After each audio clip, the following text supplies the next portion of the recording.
Kumusta man ang matag usa? Welcome sa ato ang morning devotion.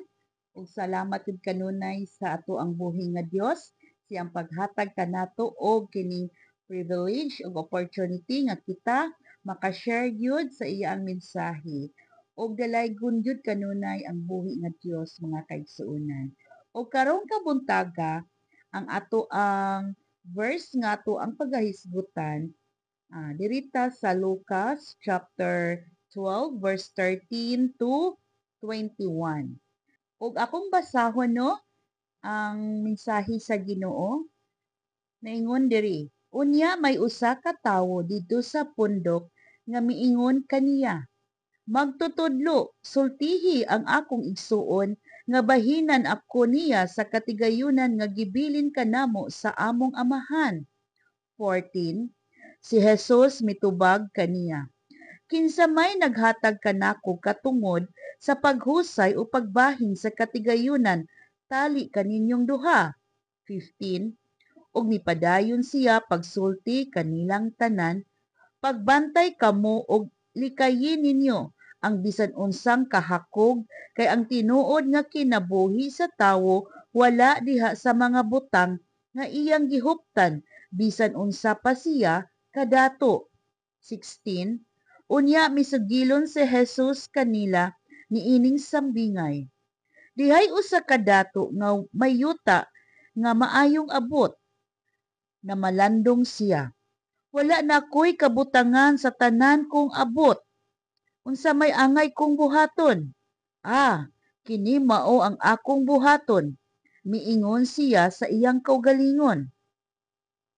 Gubon ko ang akong kamalig ug magtukod ako ug mas dako diin akong tigumon unya ang abot ug ang uban kong mga kabtangan.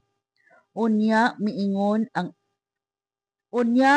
muingon ako sa akong kaugalingon, pagkabulahan nimo, anaa na kanimo ang tanang mga butang nga imong gikinahanglan alang sa daghang katuigan. Pagpahayahay na lang, kaon, inom ug paglipay. Apan ang Dios miingon kaniya, uy, buang, niini gayong gabiuna mamatay ka. Unya kinsa na may makapanag-iya ni anang tanang butang nga imong gitigom alang sa imong kaugalingon. Ug mitapo si Jesus pag-ingon, mao kini ang mahitabo kanila nga magtigom og mga bahandi alang sa ilang kaugalingon apan dili dato atubangan sa Dios. Ang Dios magapanalangin sa iyang mensahe ning matahom na kabuntagon. Salamat kayo no sa mensahe sa pulong sa Ginoo kanato karong adlaw. So kini diri no na gipakita gyud sa Ginoo no, iya yung gi-share kanato no nga unsa gyud ang pinaka-importante no sa ato ang pagkinabuhi dinhi. So diri iyang gitudlo dinhi kanato nga iyang gitudlo diri kanato base sa usa ka sambingay no. Sambingay mahitungod sa usa ka dato nga iyang giingon diri nga word nga buang-buang. Tungod kay giingnan siya sa Ginoo niana tungod kay is more on kuan naman siya. Mas nag-focus pa siya sa material possession niya. Kay nihangyo siya sa Ginoo nga bahino na nila no ang ang katigayunan nga panulundon no sa ilang amahan. O gi-rebuke siya, gibuyag siya sa Ginoo o nga mas importante pa gyud mas importante pa gyud nga mag-focus ta sa mga spiritual nga mga butang kaysa mga earthly things no, mga temporary nga mga butang kanang mga material things. Kay ug diri no sa gikuan po sa usa ka sambingay nga nay usa ka dato gyud no nga bali na niyang tigom niyag bahandi no ug naglibog na siya nga asa niya ibutang ang iyang mga bahandi kay grabe na kay kadaghan. So nag-decide siya, nagplano siya nga magtukod iyang gubon ang iyang kamalig then magtukod siya dako nga kamalig aron maigo ang tanan niya mga bahandi.